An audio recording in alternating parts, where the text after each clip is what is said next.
ఇంకొకటి ఏదో railway station graphic తెచ్చారు.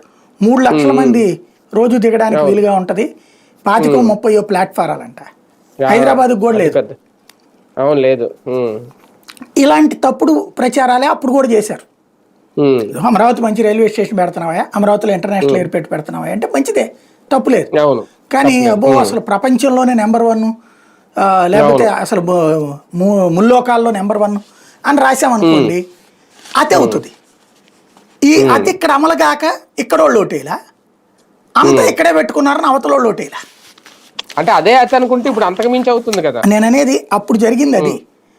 అది చూశాక ఇతనేమి బాధ్యతాయుతంగా చెప్పాడు, అమ్మ నేను అంత ఖర్చు పెట్టలేను కాబట్టి విశాఖపట్నం నుంచి అని.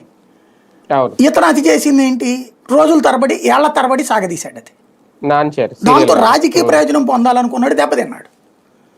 రాజకీయ ప్రయోజనం పొందకుండా సిన్సియర్గా మన అక్కడ 1,00,000 కోట్ల రూపాయలు వాళ్ళే చెప్పారు కదా, 1,45,000 కోట్లు ఖర్చు అవుద్దని. మొత్తం కలిపి 2 లక్షల కోట్లు 4 లక్షల కోట్లు అడిగారు కదా.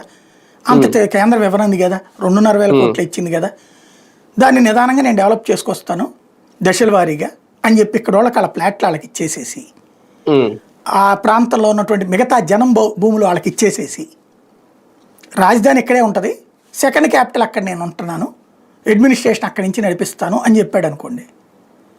వారంలో 4 రోజులు అక్కడ ఉంటాను, 3 రోజులు